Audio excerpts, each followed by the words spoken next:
Okay guys, so I am here with a Triumph Tiger Sport 660, and in this video I'm gonna give a little bit of comparison on how I feel about this bike compared to my own 2020 Honda CB650R. Alright, so let's swing a leg over it. Off the bat, it feels like this bike is definitely seated higher. Being a sports touring motorcycle, that is what it's supposed to do. It's supposed to give you a little bit more clearance, a little bit more height, and a little bit less slouch, and that's how it feels like to be on this bike. Before we get started, let's look at the exterior. Obviously this is a sports touring motorcycle. It has fairings, it has protection against the wind in comparison to the CB being a sports naked, which means it has no wind protection at all. If you like the naked, go with the CB, but if you want wind protection, you want a little sporty look but upright position, go for this Triumph Tiger. And that's looks aside. So in terms of feel, this bike looks pretty premium to me. The fit and finishing on the CB is pretty good. I can say the same about this bike as well. So from the looks of it, this bike shouts Triumph a little bit more on the fuel cap, on the engine cover, on the dash. It's a little bit more premium, I would say, in terms of shouting the Triumph brand to your face.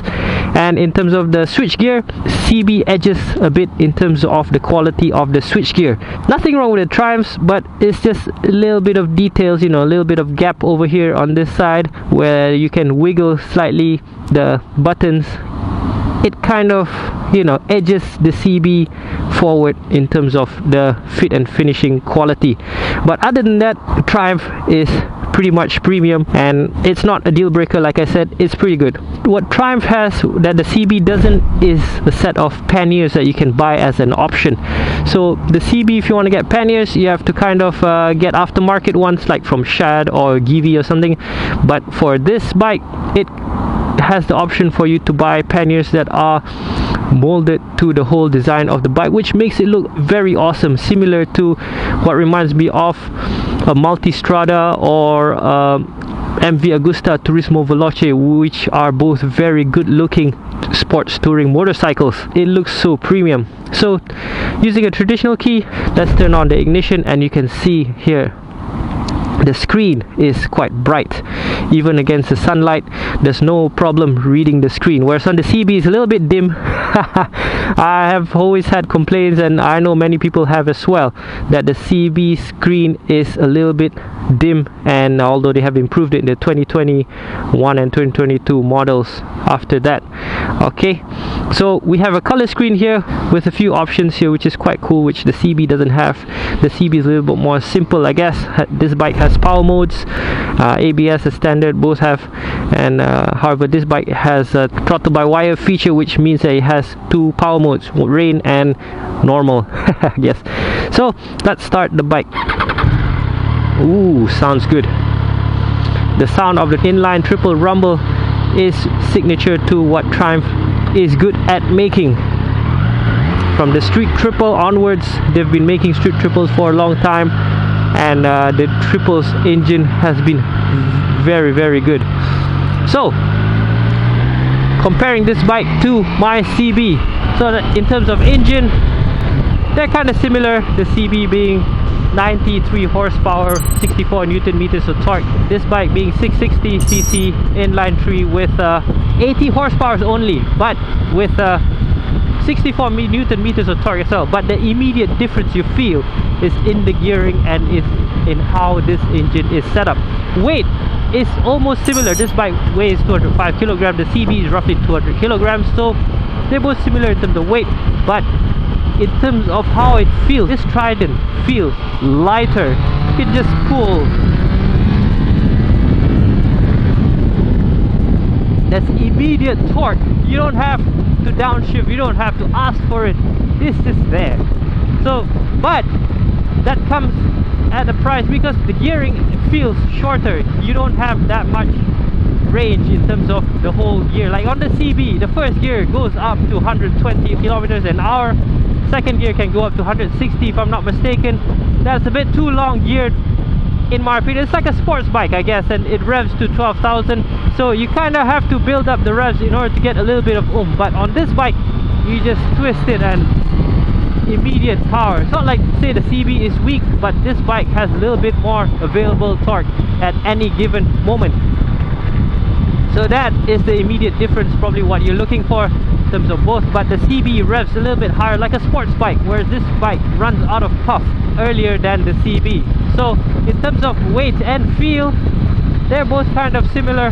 The CB feels a little bit fatter, I have no idea why, but even though they both weigh the same, they both have that sporty feel, whereas the CB is the sports naked, this is the sports touring.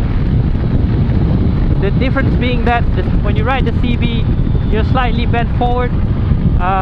When you ride this bike, you are upright. The rider triangle is slightly different, but both not too jarring onto the rider.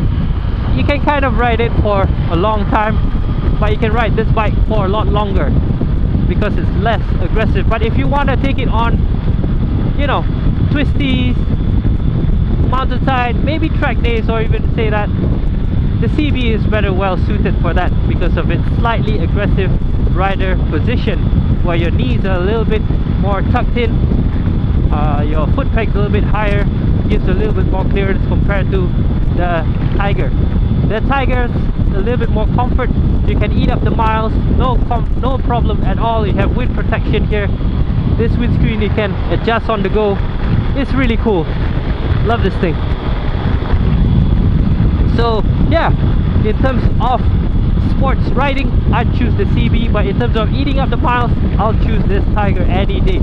And in terms of engine vibration at cruising speeds, I think the CB kind of vibrates a little bit more if you rev it higher, but it's not that much that it bothers me too much. But it is apparent, it's there if you want to make a comparison between this bike and the CB. So yeah, that's weird. The CB is supposed to be smoother, but it vibrates slightly more compared to the Tiger.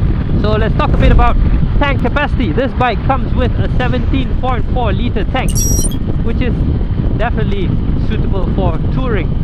I think the CB comes with a 14 or 15 liter tank. Whenever it flickers or I fill it up, it only takes around 10 liters. So I guess that's the whole bottom part is the reserve. But then again, you know, I don't want to take risk where riding on a flickering fuel light.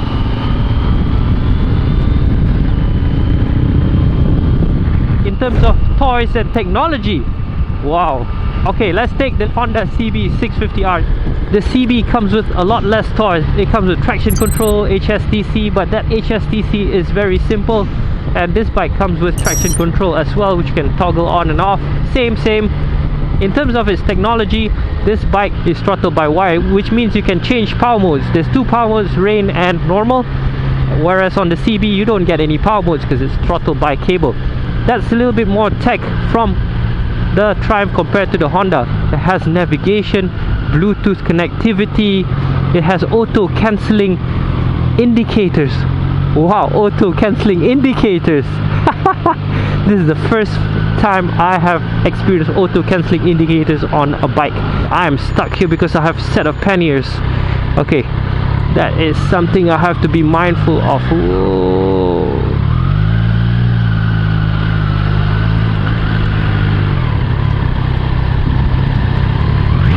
How about engine sound? I think both sounds good. I have no idea how to pick engine sound. To each their own. I have no preference. I would be happy to have either. It has torque everywhere. Woo! Okay, in terms of toys and tech, this bike takes the cake by a long way. I wish the CB has the tech this bike has. Haha. Okay, let's talk a bit about the price. The Tiger Sport 660 is priced at around 50,000 ringgit before insurance and tax. So that's before the panniers as well. So that puts it at a premium in comparison to the Honda. Honda is around 44,000 ringgit, if not mistaken, before tax and insurance, and therefore that makes it a better offering. The Triumph is roughly 10 to 15% more expensive comparison to the Honda. So yeah, that's a little bit of consideration where in terms of price point.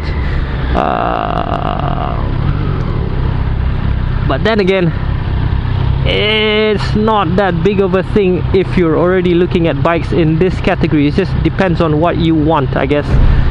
Brakes, okay, let's talk about brakes. This is where the Triumph excels in terms of brakes. In terms of hardware, the Triumph comes with twin disc calipers, Nissins, but these are axially mounted, whereas the ones on the CB are radially mounted. So typically, if you look at in terms of hardware, the CB's brakes should be slightly better. But the Triumph comes with braided hose cables. That makes the difference in terms of brake feel. I think the brake feel on the Honda is a little bit spongy, whereas on this bike it's a little bit more direct and predictable. You have more control and feel in terms of what it does for braking. It's a bit weird being in this position here. Oh, what's wrong with this guy? Talk a bit about suspension. This bike is a sports touring bike. Like I mentioned earlier, I would take this for long distance because it's a little bit more plush.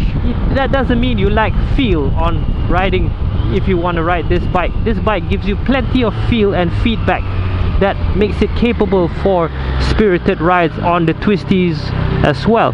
But for the CB, it's slightly stiffer.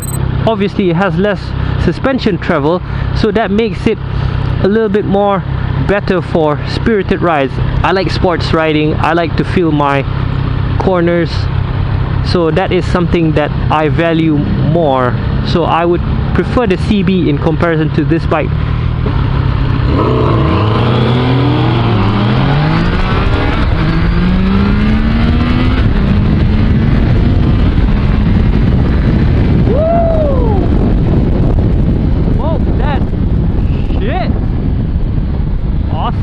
Awesome. Okay, let's talk about the agility in terms of town riding. I feel that this bike gives a little bit better field of view for the rider, because on this bike you seated higher, you can see a bit further, so that kind of makes it better for everyday rides. And it feels light. I think it feels a little bit more agile compared to the CB. So for town riding, this bike is definitely capable, I would say. And the turning circle, I think, is slightly better than the CBs. So I think this bike is slightly better for daily rides. I don't know, guys. Maybe it's because of the plush suspension. It handles speed bumps and potholes slightly better than the CB's stiffer suspension. I guess that also plays a factor in terms of everyday rideability. Oh, the shorter gear also means that you can overtake effortlessly compared to the CB, where you have to work slightly more for the torque band. If I had to choose between this bike or the CB, because I'm a bit biased, I already have the CB, I'd pick the CB. But then again, to each their own. Nothing wrong with this bike at all. I would be happy if this was my own bike. No complaints whatsoever. It's just that maybe, you know, the only thing I can pinpoint is that I prefer the CB's little bit more sports bike feel in terms of its inline 4 sound, its higher rev range. You know, you can scream it a little bit more, although there's less torque availability in the bottom end. I prefer the CB slightly stiffer suspension for spirited rides as well. So in that sense, I would go for the CB.